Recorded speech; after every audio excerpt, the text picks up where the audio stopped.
मध्य प्रदेश राज्य के विदिशा जिले के गिरधर कॉलोनी में गुरुजी पंडित प्रदीप मिश्रा जी द्वारा श्री वेत्रवती शिव महापुराण कथा शुरू हो गई है और आज 2 जुलाई मतलब तीसरे दिन की कथा पूर्ण हो चुकी है। यह 7 दिवसीय शिव महापुराण कथा है जिसे आप 30 जून से 6 जुलाई 2024 तक आस्था और यूट्यूब के माध्यम से दोपहर के 1 बजे से 4 बजे तक देख पाएंगे। आज की कथा बहुत अधिक रोचक जानकारियों से भरपूर थी, जिसमें गुरुजी ने कई अच्छे पत्र पढ़े हैं और कुछ उपायों की जानकारी दी है। और कल 3 जुलाई आषाढ़ माह के विशेष शिव प्रदोष की विशेष तिथि है और आप अपनी मनोकामना पूर्ति के लिए गुरुजी पंडित प्रदीप मिश्रा जी के बताए कौन से 3 उपाय कर सकते हैं, उसकी जानकारी हम आपको इसी वीडियो के अंत में बताने वाले हैं। सभी उपाय हम आपको वीडियो के माध्यम से करके भी बताएंगे। आज की कथा में गुरुजी ने कुल 14 उपाय पत्र और उपयोगी जानकारियाँ दी हैं। सभी की जानकारी आपको इस वीडियो के माध्यम से प्राप्त होने वाली है। अगर किन्हीं कारणवश आपने आज की कथा नहीं सुन पाई है तो पूरी कथा का रास्ता तो आपको इस छोटे से वीडियो से प्राप्त हो जाएगा। बढ़ते हैं आज की कथा की पहली विशेष जानकारी की ओर। गुरुजी ने कहा, माँ का हाथ और महादेव का आशीर्वाद अगर आपके साथ है तो वह आपको जीवन में कभी भी डूबने नहीं देता, यह निश्चितता है। बढ़ते हैं आज की कथा की दूसरी विशेष जानकारी की ओर। गुरुजी ने कहा, शिव पुराण की कथा कहती है हमारे घर में पानी भरने का जो स्थान होता है, पानी जहाँ पर हम रखते हैं उसे पितरों का स्थान माना जाता है और वहाँ से जल लेकर जब हम भोलेनाथ के मंदिर में जाकर वह जल शिवलिंग पर अर्पित कर देते हैं तो कई प्रकार के दोष जैसे वास्तु दोष, पितृ दोष से हमें मुक्ति प्राप्त हो जाती है। बढ़ते हैं आज की कथा की तीसरी विशेष जानकारी की ओर। रानी राजपूत जी पद लेकर आई जिसमें उन्होंने लिखा, मुझे 8 साल पहले शरीर में गांठ हुई, जितने साल निकलते गए वैसे ही गांठ बढ़ती चली गई। 8 वर्षों में 8 गांठ हो गई जिनका ऑपरेशन की डॉक्टर ने कहा और कहा कि जांच होगी और जांच के बाद बीमारी का पता चलेगा। पूरा परिवार चिंतन में डूब गया, समझ में नहीं आ रहा था क्या करें क्या ना करें। तभी एक रिश्तेदार ने भोलेनाथ के मंदिर में जाकर जल चढ़ाने को कहा और साथ ही दूर्वा को माता अशोक सुंदरी के स्थान पर अर्पित करके प्राप्त करके उसका आचमन करने को कहा और मैंने ऐसा ही करना शुरू किया। समय बीता, फिर से हमने जांच कराई तो सभी गांठें गल चुकी थी। उसी का आभार व्यक्त करने के लिए हम कथा पंडाल में आए हैं। बढ़ते हैं आज की कथा की चौथी विशेष जानकारी की ओर। पलक जी पत्र लेकर आए जिसमें लिखा, 15 वर्ष से भैया और भाभी को संतान नहीं थी। दोनों बहुत निराश हो गए थे, जीवन समाप्त करने की सोच रहे थे। फिर आपने सीहोर की कांवड़ यात्रा के बारे में हमें बताया। मैंने उन्हें सीहोर कांवड़ यात्रा में जाने को कहा और पूरा विश्वास के साथ उन्होंने सीहोर की कांवड़ यात्रा में शामिल हुए और कांवड़ यात्रा को पूर्ण की और पूरा श्रद्धा के साथ भोलेनाथ के मंदिर जाना शुरू किया। भोलेनाथ ने उनकी सुन ली, बाबा की कृपा से उन्हें संतान की प्राप्ति हुई है। उसी का आभार व्यक्त करने के लिए मैं कथा पंडाल में आई हूँ। बढ़ते हैं आज की कथा की 5वीं विशेष जानकारी की ओर। गुरुजी ने कहा, पराये दर्द को जो अपनाए उसे इंसान कहते हैं, किसी के दुख को अपनाए उसे इंसान कहते हैं और किसी के दुख को देखकर कोई मुस्कुराए उसे हैवान कहते हैं। बढ़ते हैं आज की कथा की 6वीं विशेष जानकारी की ओर। गीताबाई जी गंज बासोदा से पत्र लेकर आए जिसमें उन्होंने लिखा, जीवन में बहुत परेशानियां चल रही थी। हमने लोन लेने की सोची और हमारा लोन अप्रूव भी हो गया। हमने मंदिर जाना शुरू किया, 1 लोटा जल चढ़ाना शुरू किया और हमारा लोन कैंसिल हो गया। इसके बाद हमें ऐसा लगा कि ऐसा मंदिर जाने के बाद ऐसा क्यों हुआ कि हमारा लोन कैंसिल हो गया, बाबा ऐसा क्यों कर रहे हैं। पर हमने विश्वास नहीं टूटने दिया, मंदिर जाते रहे और भोपाल की कथा आपने की थी वह कथा हमने पंडाल में बैठकर की, बाबा से कामना करी और बाबा की कृपा से मुझे 2 मंजिल का मकान मिल गया है, मुझे लोन भी नहीं लेना पड़ा है। ऐसी बाबा की कृपा का आभार व्यक्त करने के लिए मैं कथा पंडाल में आई हूँ। बढ़ते हैं आज की कथा की 7वीं विशेष जानकारी की ओर। गुरुजी ने कहा, दिया जलाने से ज़्यादा पुण्य किसी की आंखों के अगर आप आंसू पोंछ देते हैं तो उससे प्राप्त होता है। अगरबत्ती लगाने से ज़्यादा पुण्य आप किसी ज़रूरतमंद की मदद कर देते हैं तो उससे प्राप्त होता है। बढ़ते हैं आज की कथा की 8वीं विशेष जानकारी की ओर। सुषमा राजपूत जी पत्र लिख रहे हैं जिसमें लिखा, मेरे देवर आपकी कथा नहीं सुनते थे, ना ही उनका भगवान पे भरोसा था। मेरी सास और मैं आपकी कथा को श्रवण करते थे और मेरी सास के कहने पर उन्होंने मंदिर जाना शुरू किया और मैंने उन्हें एग्ज़ाम के पहले एक बेलपत्र और शहद दे दिया और उन्हें उस बेलपत्र में शहद लगाने को कहा। उन्होंने बेलपत्र में शहद लगाकर उस बेलपत्र को शिवलिंग पे चिपकाते हुए चले गए। मेहनत भी खूब करी और बाबा की कृपा से उनकी MP पुलिस में नौकरी लग गई है। उसी का आभार व्यक्त करने के लिए हम कथा पंडाल में आए हैं। बढ़ते हैं आज की कथा की 9वीं विशेष जानकारी की ओर। गुरुजी ने कहा, दर्पण और कैमरा इन दोनों में बहुत बड़ा अंतर है। दर्पण में आप सामने आते हैं, आप स्वयं को देखते हैं और चले जाते हैं। कोई आया कोई गया, कई आए कई गए।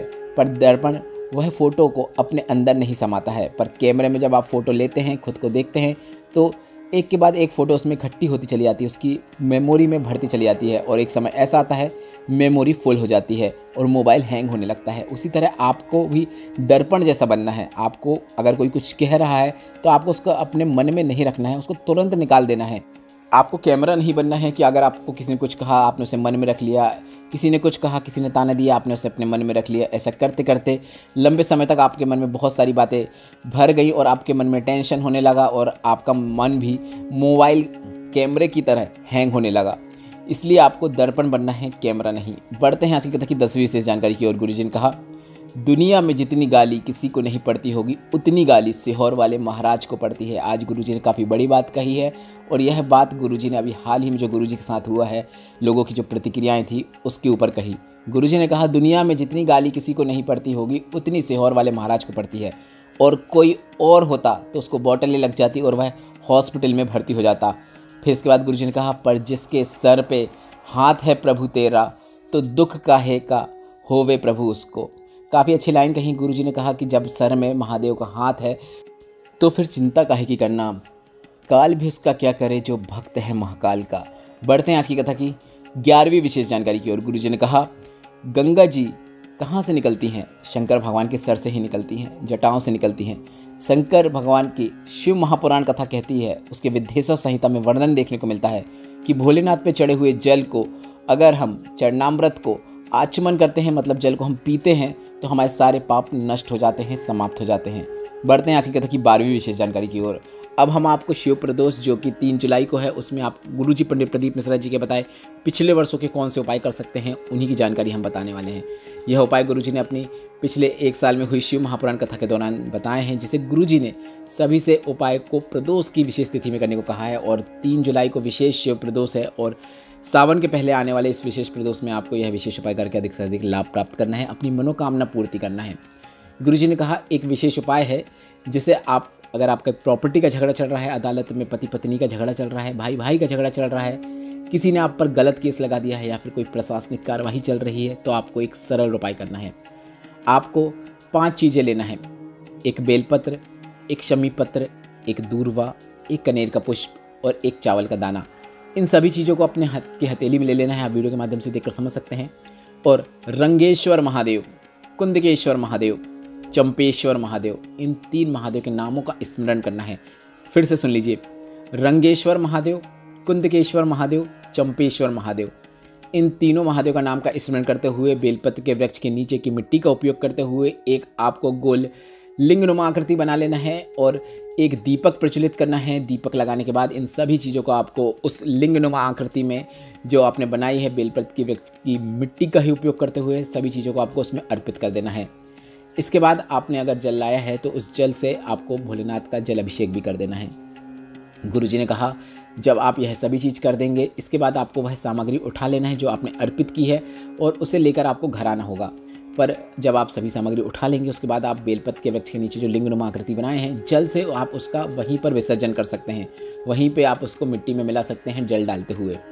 जो सामग्री आप उठा के लाएंगे उसे आप किसी लाल या सफ़ेद कपड़े में रख सकते हैं, लपेट के रख लीजिए और आपको वह चीज़ 20 से 21 दिन तक अपने घर में ही रखना है। गुरुजी ने कहा 20 से 21 दिन के अंदर ही निर्णय आपको आपके पक्ष में आता हुआ नजर आएगा।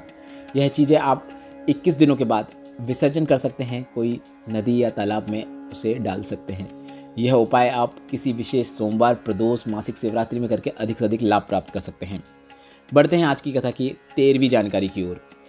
गुरुजी ने सभी से प्रदोष में एक विशेष नियम बनाने को कहा है। गुरुजी ने कहा, अगर आप प्रदोष का व्रत नहीं रख सकते हैं तो आपको प्रदोष के दिन 3 दीपक प्रज्वलित करना शुरू कर देना है।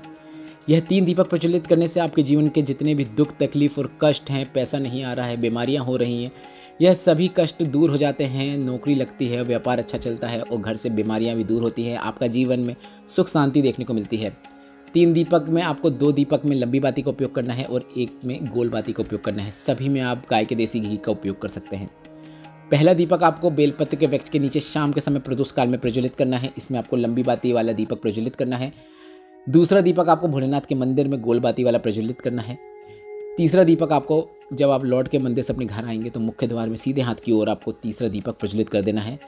जो लौ रहेगी वह घर के बाहर की ओर रहेगी। इस प्रकार से तीनों दीपक प्रज्वलित करने का आपको एक नियम प्रदोष का बना लेना है।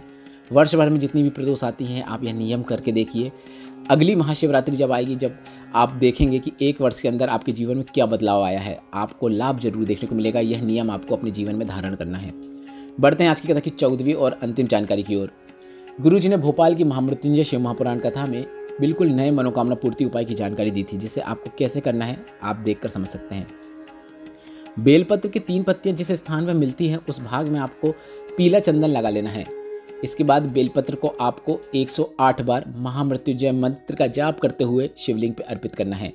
मतलब तीनों पत्तियाँ जहाँ पे मिलती है वहाँ पे आप पीला चंदन लगाइए। इसके बाद आप बेलपत्र को अपने सीधे हाथ में लीजिए, 108 बार श्री शिवाय नमस्तुभ्यम या फिर नमः शिवाय या फिर ओम नमः शिवाय मंत्र का उच्चारण कीजिए। वैसे गुरु जी ने इस उपाय के अंतर्गत 108 बार महामृत्युंजय मंत्र का जाप करने को कहा है, पर आपसे अगर नहीं बन पाता है तो आप श्री शिवाय नमस्तुभ्यम मंत्र या फिर नमः शिवाय या फिर ओम नमः शिवाय का भी जाप कर सकते हैं। जब आप 108 बार श्री शिवाय नमस्तुभ्यम या फिर महामृत्युंजय में जो आपसे बन पा रहा है वह 108 बार ले लेंगे, उसके बाद आपको बेलपत्र को भोलेनाथ की शिवलिंग के ऊपर अर्पित कर देना है। बेलपत्र को आपको इस प्रकार से अर्पित करना है कि बेलपत्र की डंडी जहाँ से बैठकर आप बेलपत्र को अर्पित कर रहे हैं आपके विपरीत ओर होना चाहिए।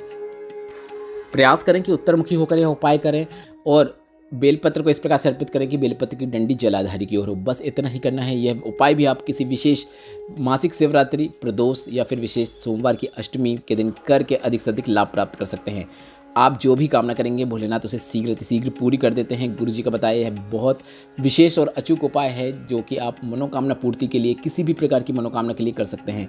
धन प्राप्ति, लक्ष्मी प्राप्ति, कर्ज मुक्ति, शीघ्र विवाह या फिर जो भी कामना है रोग मुक्ति की, वह मन में रखते हुए आप यह उपाय कर सकते हैं। वो भोलेनाथ से प्रार्थना कर सकते हैं, कामना कर सकते हैं, भोलेनाथ उसे अवश्य सुनते हैं। इस वीडियो में बताया गया उपायों से संबंधित अगर अभी भी आपके मन में कोई प्रश्न है तो ये प्रश्न आप कमेंट बॉक्स के जरिए पूछ सकते हैं। मेरे द्वारा दी गई जानकारी अगर आपको थोड़ी सी भी उपयोगी लगी हो तो इस वीडियो को लाइक करके कमेंट बॉक्स में हर हर महादेव जरूर टाइप कीजिएगा। हमसे व्हाट्सएप में जुड़ना चाहते हैं तो कमेंट बॉक्स में हमने उसकी लिंक दे दी है, उसमें टच करके आप हमसे व्हाट्सएप में भी जुड़ सकते हैं। श्री शिवाय नमस्तुभ्यम। हर हर महादेव।